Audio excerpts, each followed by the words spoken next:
बच्चों नमस्कार, शिवाजी की पाठशाला में आपका स्वागत है। बच्चों आज मैं आपको कक्षा 8 जो आपकी विज्ञान की पुस्तक है रेनबो, उसके चैप्टर आपका दूसरा है काबली वाला चैप्टर के मैं आपको कॉम्प्रीहेंशन क्वेश्चंस बच्चों करवा चुका हूँ। और इसके अंदर आपके जो है कुछ क्वेश्चंस रह गए हैं, उनको मैं आज करवा देता हूँ। ज़रा ध्यान से देखिएगा। यहाँ पे दूसरा क्वेश्चन है। पहला क्वेश्चन तो था आंसर द फॉलोइंग क्वेश्चंस, ये मैं आपको करवा चुका हूँ पिछले वीडियो में, जो कि आप यूट्यूब के अपने शिवाजी की पाठशाला चैनल की जो प्लेलिस्ट है उसमें आप जाके देख सकते हैं। कक्षा 8 की रेनबो कि उसमें लेक्चर्स पड़े हुए हैं। यहाँ पे बच्चों दूसरा जो क्वेश्चन है आपका, उसमें लिखा है tick for the correct statements and cross for the wrong statements. यहाँ पे जो सही स्टेटमेंट है उस पर सही का निशान लगाइए और गलत पे गलत का निशान लगाइए, क्रॉस का निशान लगाइए। तो चलिए बच्चों शुरू करते हैं। जैसे कि mini could not live without chatting all the time. Mini जो थी वो रह नहीं सकती थी बिना चैटिंग किए हुए, हमेशा बिना चैटिंग किए हुए। चैटिंग का मतलब बात किए हुए रह नहीं सकती थी। बिल्कुल सही बात है, वो नहीं रह सकती थी क्योंकि वो हमेशा बात करती रहती थी, इसीलिए मिनी को चैटर बॉक्स भी कहा जाता था। यानी कि बहुत बातूनी थी ना, जो बातूनी होते हैं उनको चैटर बॉक्स कहते हैं। Rahman was a big bearded man. जो रहमान था उसकी बहुत बड़ी बड़ी दाढ़ी थी। बियर्डेड मतलब दाढ़ी, और पठान था वो। तो क्योंकि काबुल का रहने वाला था और काबुल के लोगों को पठान कहा जाता है, तो रहमान जो था उसकी बहुत बड़ी बड़ी दाढ़ी वाला पठान था वो। Mini did not forget the Kabuliwala. देखिए मिनी बहुत बड़ी हो गई थी और वो काबुली वाला को भूल चुकी थी, और काबुली वाला को लेकिन मिनी के बारे में आता है क्योंकि मिनी बहुत छोटी थी, इसलिए ये जो है गलत हो जाएगा क्योंकि वो भूल चुकी थी। Mini's father did not help Rahman with some money. देखिए मिनी के फादर ने रहमान की मदद नहीं की। यहाँ पे बात करा है कि mini father did not help Rahman. Money के फादर ने रहमान की मदद नहीं की थी विद सम मनी, मतलब कुछ पैसे नहीं दिए थे उन्होंने, जबकि सही ये गलत बात है। मिनी के फादर ने जो है मनी दी थी रहमान को, ताकि वो अपने घर जा सके और अपनी बेटी से मिल सके। Mini's father had to cut down the expenses of the wedding. Mini के फादर को अपनी जो एक्सपेंसेस थे वेडिंग के, उसको उनको क्या करना पड़ा, काटना पड़ा था, यानी कि उसको कम करना पड़ा था। बिल्कुल सही बात है, क्योंकि जो पैसे थे वो रहमान को दे दिए थे, रहमान के पास पैसे नहीं थे, तो इसलिए उन्होंने मिनी की शादी के अंदर जो डेकोरेशन था, जो बैंड था, जो उन्होंने किए हुए थे, वो सारे एक्सपेंसेस उन्होंने कम कर दिए थे, जिसके कारण जो है ये स्टेटमेंट बिल्कुल सही होगा बच्चों। चलिए अब आगे स्टेटमेंट में चलते हैं। यहाँ पे वर्ड पावर दे जो है आपका दिया गया है, ये लैंग्वेज में आता है। इसमें कह रहा है फिल इन द ब्लैंक्स। यहाँ पे कह रहा है फिल इन द ब्लैंक्स बच्चों with the words given in the box. मतलब जो बॉक्स में जो ये वर्ड दिए हुए हैं इनके साथ इनको आपको फिल करना है। तो देखिए पहला क्या है, अफोर्ड है, दूसरा सडनली है। ठीक है, पहला ये वाला वर्ड आपका अफोर्ड है, दूसरा सडनली है बच्चों, फिर सेक्स है, और उसके बाद स्टैब्ड है, और उसके बाद ओड है। तो देखिए सेक्स क्या होते हैं, सेक्स मतलब जो है जो झोले वगैरह होते हैं वो होते हैं। तो चलिए शुरुआत करते हैं। A we keep grains in. अब देखिए इसमें कैसे करना है, we keep grains in dash. हम ग्रेन्स किस में रखते हैं, जो ग्रेन्स क्या होते हैं, जो हम लोग दाने होते हैं जो ग्रेन्स में आते हैं सारे, चाहे वो गेहूं के दाने हों, चाहे वो मक्का के दाने हों, चाहे वो आपके किसी भी तरह के दाने हों, वो ग्रेन्स को हम किस में रखते हैं, we keep grains in, we keep grains in. देखिए इसमें से आपका जो झोला होगा, यानी जो सेक होगा, सेक्स के जो होंगे उसके अंदर रखेंगे, झोले के अंदर। तो यहाँ पे जो फर्स्ट होगा उसका आंसर ये होगा, ये हो जाएगा फर्स्ट का। ठीक है, my friend dash me 1000 rupees. मेरे दोस्त ने मुझे 1000 रुपये क्या, यानी my friend dash me 1000 rupees. तो यहाँ पे ओड, ओड का मतलब क्या होता है, बकाया, है ना। तो यहाँ पे जो है दो, मतलब my friend owed me 1000 rupees, यानी कि 1000 रुपये जो है मेरे फ्रेंड के बकाया है मुझ पर, ये है हुआ। ठीक है, my friend owed me 1000 rupees. तो या फिर ये हो गया कि मेरे दोस्त ने मुझे 1000 रुपये दिए, या फिर मेरे दोस्त के 1000 रुपये मुझ पर बकाया है, कि my friends owed me 1000 rupees. ठीक है, तो बकाया का मतलब होता है किसी के ऊपर हम पैसे दे देते हैं तो उसके ऊपर बकाया जो होता है उसको ओड बोलते हैं। Tom dash Mary in the back. देखिए Tom dash Mary in the back, तो इसमें क्या होगा, a dog dash jumped at Ankit, और उसके बाद don't spend more than you can. ठीक है, तो यहाँ पर आपके जो है 5 हैं और ऊपर भी हमारे 5 दे रखे हैं। तो टॉम ने मैरी के बैक में क्या किया,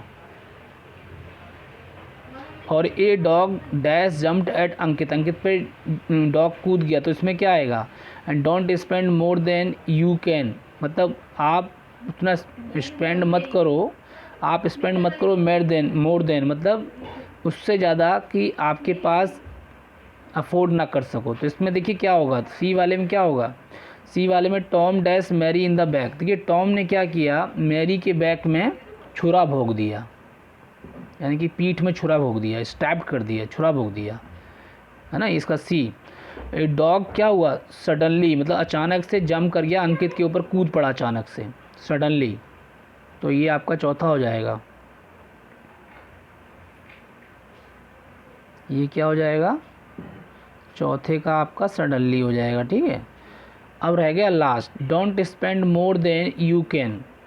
डोंट स्पेंड मतलब आप उतना, डोंट स्पेंड मतलब खर्च करना, स्पेंड मत करो, खर्च मत करो, मोर देन यू कैन मतलब किससे ज़्यादा, आप जितना अफोर्ड कर सकते हो उससे ज़्यादा मत करो। तो मोर देन यू कैन अफोर्ड, कहता ना तुम अफोर्ड नहीं कर सकते हो इतना खर्चा, तो आप क्यों करते हो।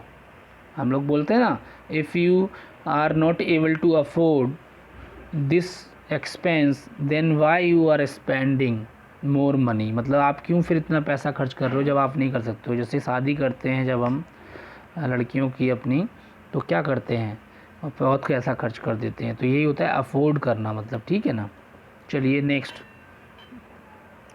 यहाँ पे दूसरा है आपका, suggest a suitable word from the given box for each of the following, मतलब यहाँ पे एक सेंटेंस दिया गया है और सेंटेंस के अंदर एक सिंगल वर्ड में उसको लिखना है।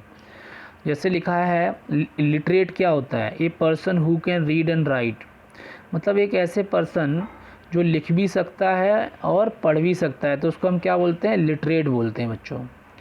और जो व्यक्ति पढ़ और लिख नहीं सकता उसे इलिटरेट बोला जाता है। ठीक है, a person who talks too much, एक व्यक्ति जो बहुत बोलता है उसको क्या बोलते हैं, मैंने आपको बताया था जो बहुत बोलता है उसको बातूनी बोलते हैं, उसको चैटर बॉक्स बोलते हैं।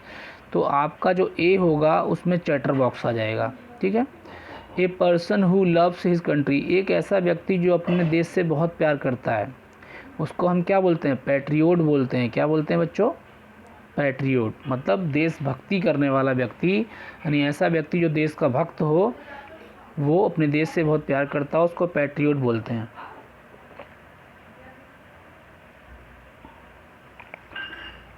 तो बच्चों ये था आपका 2। अब देखिए नेक्स्ट पेज पे चलते हैं। A government by a people, a government by a people, people के द्वारा, यानी जो पीपल होते हैं हमारे देश के जो लोग हैं उनके द्वारा जो गवर्नमेंट चुनी जाती है उसको क्या बोलते हैं, government by people, government for the people, है ना, तो इस तरह से बोलते हैं। तो उसको हम क्या बोलते हैं, उसको बोलते हैं डेमोक्रेसी। क्या बोलते हैं, तो डेमोक्रेसी बोलते हैं। तो यहाँ पर जो आपका जो आएगा ये आएगा सी, कौन सा आएगा, डेमोक्रेसी आ जाएगा सी में। ठीक है, इसी तरह से आपका जो लास्ट है, a person who looks at the bright side of the thing, देखिए कुछ लोग क्या होते हैं, नेगेटिव देखते रहते हैं हमेशा, और कुछ लोग पॉजिटिव देखते रहते हैं। जैसे कि कुछ लोग जीवन में असफल हो जाते हैं और असफल होने के बाद वो निराश हो जाते हैं, लेकिन कुछ लोग बहुत असफल होने के बाद भी निराश नहीं होते, वो आशावादी लोग होते हैं। तो जो हमेशा ब्राइट साइड, किसी चीज़ की ब्राइट साइड पर देखते हैं, अंधेरे की तरफ नहीं देखते, रोशनी की तरफ देखते हैं, तो ऐसे लोगों को क्या बोलते हैं, ऐसे लोगों को हम ऑप्टिमिस्ट बोलते हैं, यानी आशावादी बोलते हैं। तो ये हो जाएगा इसी डी, ये हो जाएगा डी। ठीक है, ऑप्टिमिस्ट।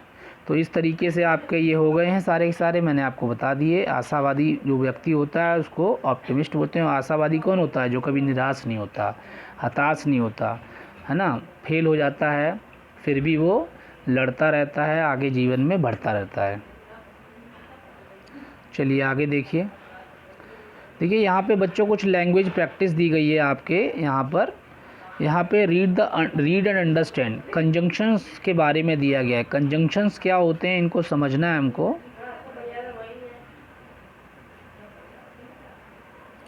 यहाँ पे हमको ये समझना है प्यारे बच्चों कि व्हाट आर द कंजंक्शंस। देखिए कंजंक्शंस से जो वर्ड है ये क्या करते हैं, ये वर्ड्स होते हैं आपके। Conjunctions are the words use to join, मतलब टू वर्ड्स और सेंटेंसेस टुगेदर। मतलब ये क्या है, ये दो वर्ड्स को या दो सेंटेंसेस को, यानी टू वर्ड्स और सेंटेंसेस टुगेदर। ये ऐसे शब्द होते हैं कंजंक्शंस जो दो शब्दों को या दो वाक्यों को आपस में जोड़ने का काम करते हैं। जैसे कुछ हम जो कंजंक्शंस यूज़ करते हैं अपनी डेली लाइफ में, जैसे एंड करते हैं हम लोग, बिकॉज करते हैं, बट करते हैं, और करते हैं, सो करते हैं। तो ये कुछ ऐसे कंजंक्शंस हैं जो डेली हम लोग यूज़ करते हैं अपने सेंटेंस में और अपने लैंग्वेज में डेली के डेली, ठीक है। एंड का इस्तेमाल हम क्या करते हैं, एंड का इस्तेमाल करते हैं यूज़ टू मीन आल्सो और इन एडिशन टू। देखिए इसका इस्तेमाल यूज़ टू मीन आल्सो के लिए भी करते हैं और इन एडिशन टू के लिए भी करते हैं, ठीक है। उसके अलावा because is use to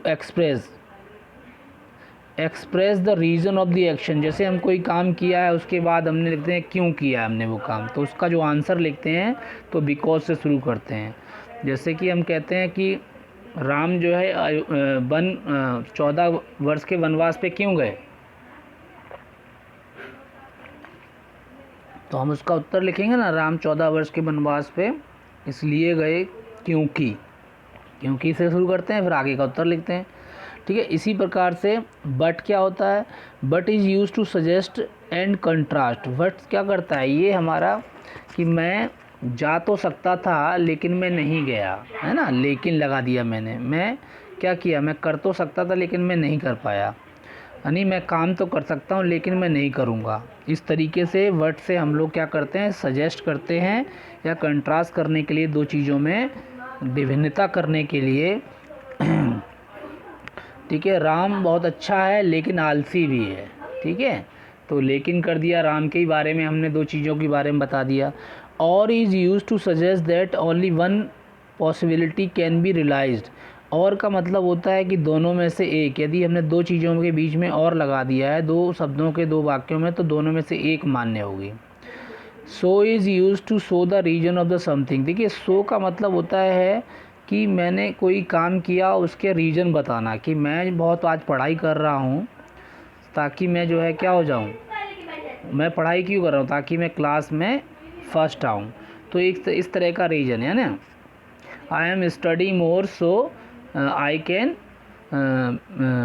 get first position in the class. तो इस तरीके से हम सो का भी इस्तेमाल कर सकते हैं। चलिए हम कुछ इनके इस्तेमाल करते हैं और उसके बाद हम इसको आपको बताते हैं। Now choose the correct conjunction give in the brackets and fill in the blanks. देखिए यहाँ पे क्या करना है, यहाँ पे वही कंजंक्शंस जो हमने आपको बताए हैं वो यहाँ ब्रैकेट्स में दे रखे हैं, इसमें भरने। जैसे you had a long day, मतलब हमारे पास क्या है, बहुत बड़ा दिन है ना, आपके पास बहुत बड़ा दिन था। Go and rest for a while, तो यहाँ पे बोला है go dash rest for a while, मतलब you had a long day. मतलब हैड का मतलब क्या, ये हैव की और हैज़ की पास्ट फॉर्म हो गई हैड। तो यहाँ पर क्या कहा जा रहा है कि आपके पास बहुत बड़ा दिन था, यानी आपके पास बहुत बड़ा दिन था, बहुत लंबा दिन था। तो गो and rest for a while, तो यहाँ पर गो and rest for a while मतलब यहाँ पे गो बट तो आएगा नहीं, और नहीं आएगा, गो और रेस्ट फॉर अ वाइल मतलब जाओ और रेस्ट करो कुछ समय के लिए। फॉर अ वाइल मतलब कुछ समय के लिए आप रेस्ट कर लेते। गो, तो यहाँ पे क्या होगा, and, go and rest for a while, कुछ समय के लिए जाओ और कुछ समय के लिए रेस्ट कर लो। We could not buy the medicine, यानी you had a long day, मतलब ये जो वाक्य था, मतलब आपके पास बहुत बड़ा दिन था, बहुत बड़ा लंबा समय था, जाओ और कुछ समय के लिए आप क्या कर लो, रेस्ट कर लो। तो यहाँ पे एंड लगा के हम इसको कंप्लीट करेंगे। We could not buy the medicine, हम मेडिसिन नहीं खरीद सकते थे। All the shops were close, क्योंकि सारी शॉप्स क्या थी, बंद थी। मतलब यहाँ पे क्या हो रहा है कि हम मेडिसिन नहीं खरीद सके, we could not buy the medicine, हम मेडिसिन को नहीं खरीद सके। भैया खरीद नहीं सके, उसका रीज़न क्या है कि ऑल शॉप्स वर क्लोज, तो कैसे जोड़ेंगे,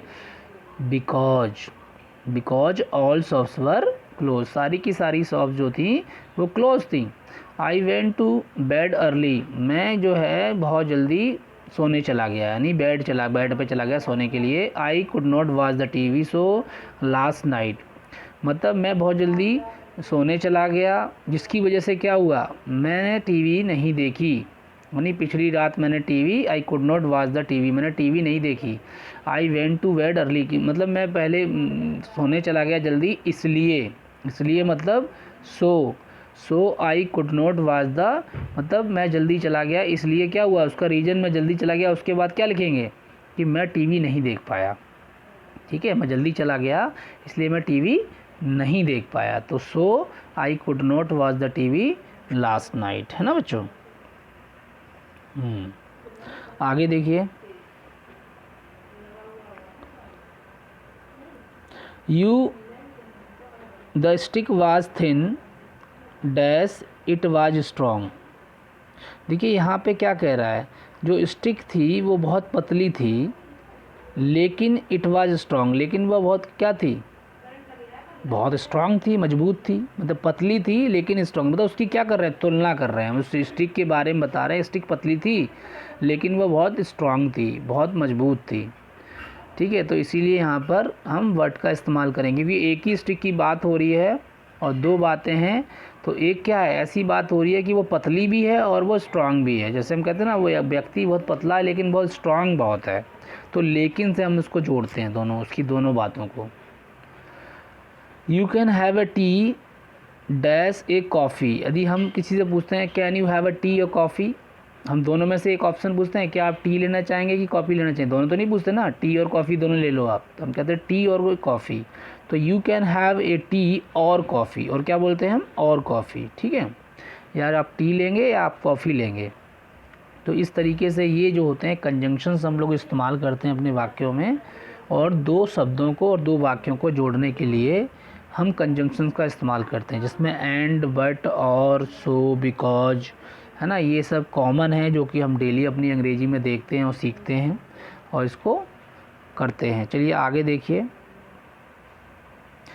यहाँ पे एक अगला आता है आपका, put a suitable word in each blank to match the part of speech indicated. देखिए पार्ट ऑफ स्पीच हमारे होते हैं, उन पार्ट्स ऑफ स्पीच में क्या होता है बच्चों, आपका नाउन होता है, प्रोनाउन होता है, फिर एडजेक्टिव होता है, ठीक है, वर्ब, एडवर्ब, है ना, प्रीपोजिशन, कंजंक्शन, इंटरजेक्शन, ठीक है, इसके अलावा आर्टिकल्स भी उसमें आते हैं। तो ये सारे के सारे पार्ट्स ऑफ स्पीच हैं। यानी इंग्लिश बोलने के लिए या इंग्लिश को समझने के लिए हमें पूरी पार्ट्स ऑफ स्पीच का पता होना चाहिए। तो यहाँ पे कह रहा है कि put a suitable word in each blank to, हमें क्या करना है, एक सुइटेबल वर्ड रखना है, इस सारे जो ब्लैंक हैं, रिक्त स्थान हैं, to match the part of speech indicated in the bracket, bracket में दिया गया प्रोनाउन भरना है। Mrs Verma took dash son to the school, Mrs Verma जो थी वो अपने बच्चे को स्कूल ले गई। तो मिसिस वर्मा क्या हैं, ये एक महिला हैं, तो इसीलिए यहाँ पे क्या आएगा, her son to school. The child has flower dash his hand, किसके हैंड में था, उसके खुद के हैंड में था, तो child has a flower in his hand. ठीक है, the dash soldier fought for his country, देखिए जो सोल्जर थे, अब यहाँ एडजेक्टिव बोल रहे हैं, तो यहाँ ब्रेव सोल्जर,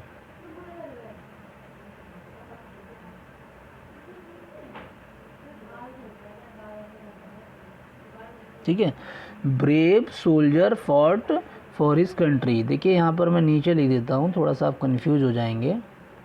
तो यहाँ पे क्या होगा, मिसिस वर्मा टुक हर सन, तो ये तो हो जाएगा हर, ठीक, और यहाँ पे हो जाएगा इन, ठीक। और जो डी वाला है इसके अंदर क्या होगा बता रहा हूँ मैं आपको। यहाँ हो जाएगा ब्रेव, BRAVE,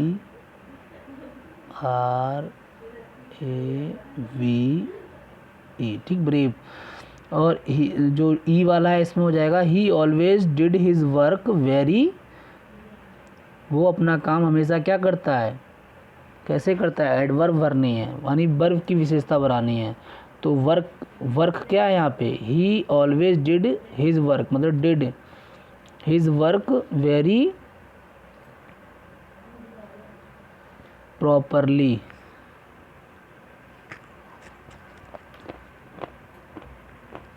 या एक्यूरेटली भी हो सकता है बच्चों।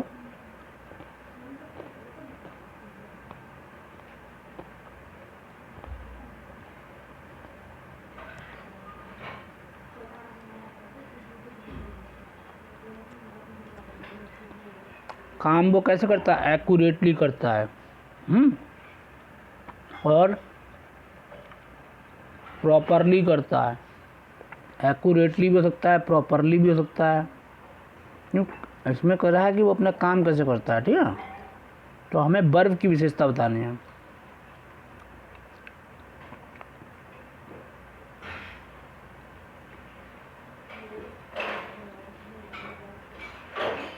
ठीक है, accurately, properly, he always did his work very properly, ठीक है। ये आपके हो जाएंगे एडवर्ब्स। वर्ब की विशेषता बताने वाले शब्द एडवर्ब कहलाते हैं। जैसे कि हमने कहा कि वो व्यक्ति भागता है, यानी ही रन्स, लेकिन हम बोले बहुत तेज़ भागता है तो ही रन्स फास्ट। तो जो फास्ट हो जाएगा वो एडवर्ब हो जाएगा उसका। इसका भागने की जो विशेषता बता रहा है, भागने के बारे में जो बता रहा है कि भागता कैसे है, तेज़ भागता है, तो वो चीज़ हो जाएगी, ठीक है। इसके अलावा आपके ये थे, ये मैंने आपको पूरा करवा दिया। और देखते हैं क्या है यहाँ पे। इसके अलावा एक्टिविटी दे रखी है बच्चों इस पूरे चैप्टर के अंदर। Talk to your family members about their likes and dislikes related to food, ठीक है। Clothing, animal, place, ETC and write them in your notebook, ठीक है। अपने फैमिली मेम्बर से बात कीजिए और उनको बताइए, ठीक है। Talk to your family members about their likes and dislikes related to food, ठीक है। उनके लाइक्स यानी वो कौन से फूड को लाइक करते हैं, कौन से फूड को लाइक नहीं करते हैं। एंड क्लोथिंग, कौन से कपड़े पसंद करते हैं। एनिमल्स को किसको पसंद करते हैं, और फिर उनको क्या करना है, अपनी नोटबुक में लिखना है, ठीक है। तो उनके कौन से भोजन को पसंद करते हैं, कौन से भोजन को नहीं पसंद करते हैं, कौन से कपड़े पहनना पसंद करते हैं। तो एक तरह की एक्टिविटी है, इसको आप लिख सकते हैं, इससे कि आपको लिखने का भी प्रैक्टिस हो जाएगा। तो ये था आपका पूरा का पूरा। मैंने आपको लैंग्वेज प्रैक्टिस करवा दी है, कंजंक्शंस करवा दिए बच्चों, और यहाँ पे कुछ आपको मैंने पार्ट्स ऑफ स्पीच भी किस तरह से भरे जाते हैं वो करवा दिए। तो ये था हमारा पूरा का पूरा चैप्टर, ये हुआ फिनिश आज। अब हम आगे से जो है इसमें लेसन 3 जो है द राइट चॉइस, इसको शुरू करेंगे। और इसमें एक लड़के की कहानी है, राकेश की, बहुत ही एक्साइटिंग कहानी है, ठीक है। उनके बारे में जानेंगे कि राकेश क्या करते हैं क्या नहीं करते हैं, ठीक है। तो थैंक यू वेरी मच बच्चों फॉर वॉचिंग दिस वीडियो।